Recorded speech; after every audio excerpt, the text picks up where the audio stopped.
guys, good morning. Today is December 8, 2023 and it's Friday. And kung mapapansin nyo, ang dilim pa dito sa amin. It's only 5:26 a.m. So today, Friday, is hindi ako masyadong nakatulog. Gawa ng may sakit si Bunso. Nagising lang ako is hindi daw siya makatulog. Then, ang taas ng lagnat. Siguro dahil nahawa dun sa isang classmate niya. Dahil no isang araw is absent. Sabi, may lagnat. So, feeling ko baka yun nagkahawahan sila. Kaya, ayan, hindi ako makatulog kasi ang taas ng lagnat. Hindi rin daw siya makatulog. So, ngayon naisipan ko na lutuan siya ng lugaw or arroz caldo ba yun?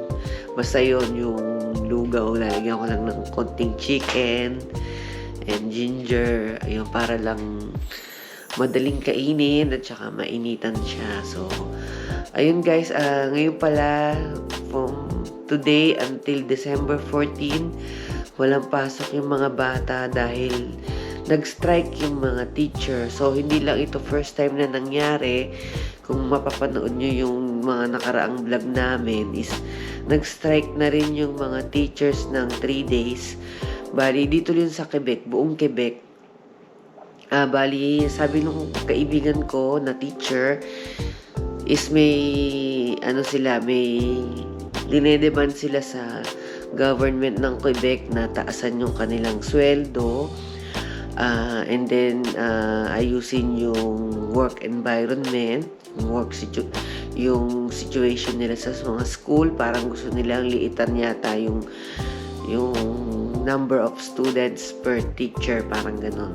So nung nakaraan nag-strike na sila ng 3 days, hindi pa sila nagkasundo. So yun na nga, sila na kapag hindi sila magkasundo dun sa strike na 3 days is magi-strike sila ulit, which is ngayon na nga 5 days yung strike nila. So, sabi naman kapag hindi pa rin daw sila nagkasundo ngayong 5 days strike is mag-unlimited strike na sila. So, parang talagang may stop yung school. So, sana naman is magkasundo na sila ngayon para naman maging maayos na, magtuloy-tuloy na yung pasok ng mga bata. And then, ayun nga, balita ako sa Montreal nung after 3 days na strike is dire-diretso hanggang ngayon daw is talagang hindi na pumasok yung mga bata. So, yung iba naman kasi is okay naman kasi yung situation nila katulad nung dito sa amin. Although yung sweldo maliit pa rin, pero yung situation nila, yung number of students, okay naman. Kaso syempre dahil union nga sila, hindi pwedeng mga taga Montreal lang yung mag-strike. So, pati yung mga dito is kailangan din nilang sumali. Syempre for unity, hindi naman pwedeng porque okay sila is hindi sila sasali. So, yun nga dahil syempre sa unity, kailangan nilang makisama, kailangan din nilang kung ano yung gusto ng union nila. Syempre, lahat naman din sila ay makikinabang in case nataasan yung sweldo nila or mapabigyan yung hinihiling nila, is lahat naman sila is makikinabang. So, yun nga, 5 days walang pasok ang mga bata. Advantage din sa akin dahil ilang araw din akong makakagising ng tanghali. Pero ngayon nga, hindi rin ako nakatulog ng maayos dahil nga may sakit si Bunso.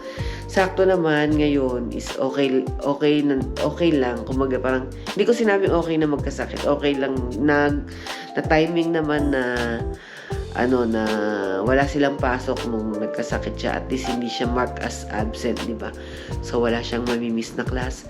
So, ayun guys, gagawa lang muna ako ng lugaw para sa baby namin. So, yun, nagugutom na rin ako. So, yun guys, sandali lang. Guys, ito, magluluto na ako ng lugaw. Gagamitin ko yung aking Instapot. Yan, kasi meron siyang option na saute. And then, porridge. Yan. So, madali lang magluto dito ng lugaw or arroz caldo, kung ano man yung tawag. So, bali, isa-set ko muna sa saute. Dito ako magigisa. And then, kapag okay na, gagamitin ko tong option na porridge. Yan. So, parang pressure cooker yan. Pero yung pagluto nga niya is para sa porridge. Bali, ang kagandahan nito, hindi ko na kailangang laging maghalo. Kung saan lang tayo magluluto, required lagi na maghalo kasi masusunog yung ilalim. And then, para maging equal yung luto. So, pag dito, hindi na. Bali, yung porridge, kapag sinet mo pag ito ay sinet mo ng porridge, magpe-pressure cook siya ng 30 minutes. So, pagkatapos ng 30 minutes, konting halo-halo lang, okay na siya. So, ayun, kaya nagustuhan ko to at saka kaya binili ko rin to dahil nga yung may option na porridge dahil ang hirap din magluto ng lugaw sa kalan dahil halo ka ng halo and then minsan tumatalsik-talsik pa. So, minsan nakakapaso din yung pagtalsik nung basta yung tubig.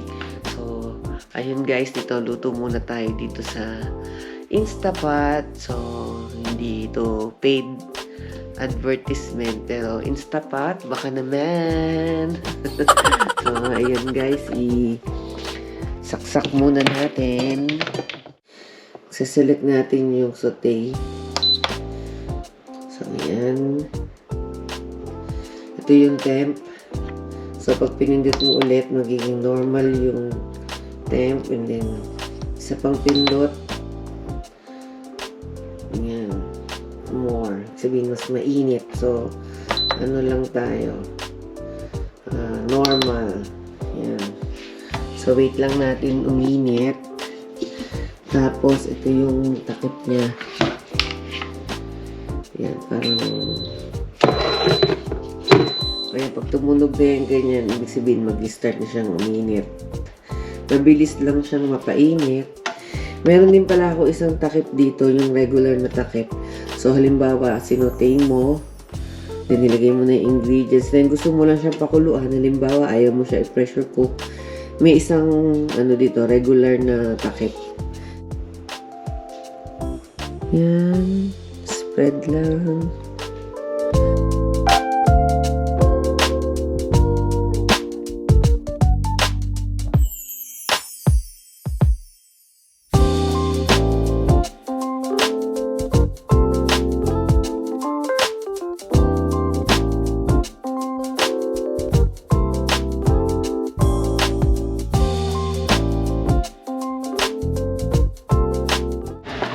So, ayan guys, nagisa ko na siya. Ayan, mamaya lalagyan ko na siya ng tubig at pressure cook ko na. So, nilagyan ko na ito ng patis, paminta. Oh, nakalimutan ko pa pala yung asin. Nilagyan ko muna ng asin. Ayan guys, nilagyan ko na siya ng sabaw. And then, ilalagay ko na itong takip. Ayan siya.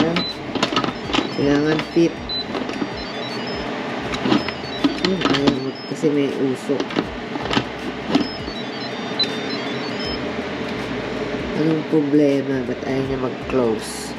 Oh, ito yata kasi ano yung goma.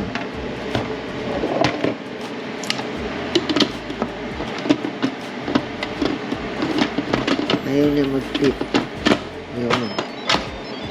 Yan. So, yan guys. Make sure naka-close yung bulb. Yung mga to. And then, pipiliin na natin yung porridge. Cancel muna natin kasi naka-on yung saute. So, kailangan natin i-cancel. Then, press natin yung porridge. Yan. Gawin natin 30 minutes. So, yan guys. Luto na. Pinapasingaw na lang natin. So, nilalagyan ko ng towel kasi minsan may mga liquid na tumatalsik. So, mababasa ito. Kaya, ayan. Then, lakasan natin tong exhaust para mahigop niya talaga yung usok. Ayan na guys. Tapos, nagluto rin ako na nilagang itlog.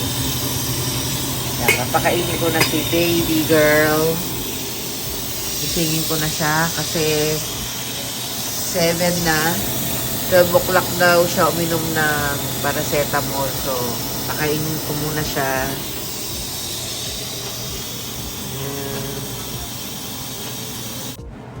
So, ayan guys. Tapos na siyang sumingaw. Bubuksan na natin. Ouch, mainit.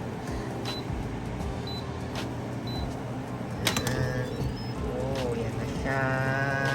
Oh. Ang masarap. Natin. Yan, luto na siya guys. Sure na luto na yan. Ayan, maganda. Hindi siya sunog sa ilalim kahit hindi ko siya hinalo. So, ngayon ko lang siya halo-haloin. Ayan.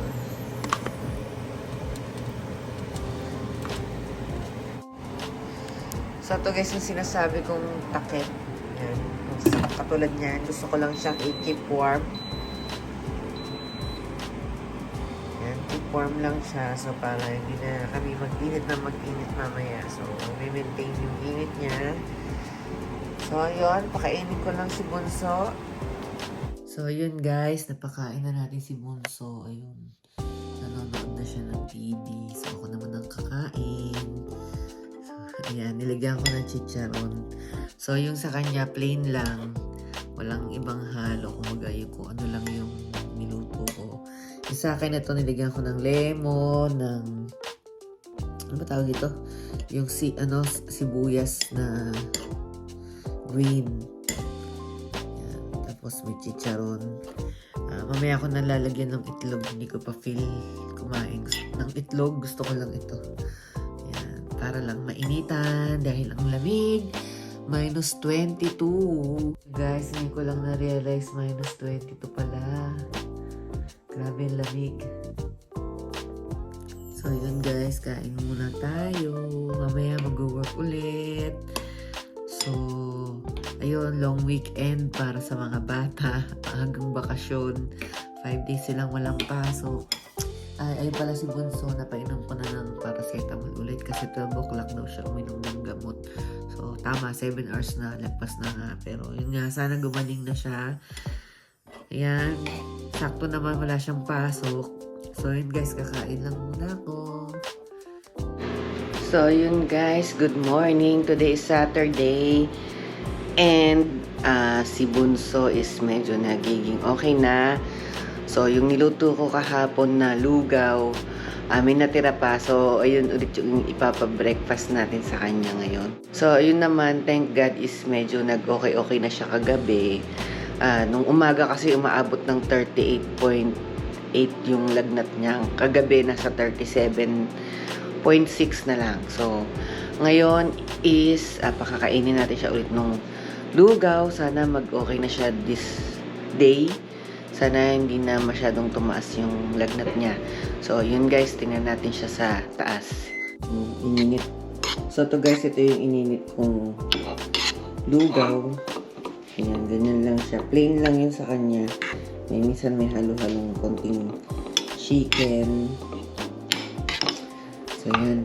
Hatid natin sa taas. Ay, teka, dadalhin ko pala yung dalhin natin yung gamot. So, ayan pala guys. Magsa 7 p.m. ay 7 a.m. na. Kita ba? So, ayan, magsa 7 a.m. na. Pero tingnan nyo naman sa labas. Parang ano pa, alas 5. Ang dilim-dilim pa. Ayan, binuksan ko ulit yung Christmas light. So, sa gabi pala, pinapatay din namin yung Christmas lights. Pati na sa Christmas tree. So, ayan, madilim. So, ayan, naka-apron pa ako, guys, kasi ayokong matalsikan ng mantika itong damit ko. So, ito, dalhin natin tong Tylenol and thermometer. Tingnan natin yung temp niya. So, ayan, guys, oh. Madilim-dilim pa sa labas. Ayan, 6:57 na. So, ayan, nagluto pala ako ng fried rice. Tingnan natin si Bunso. kanilang room. Papasok pala si ate ng 8 sa McDonald's.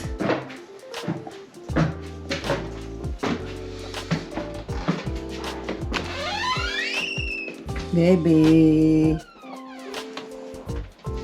Kain ka na, bebe. Susubuan ko ang bebe ko.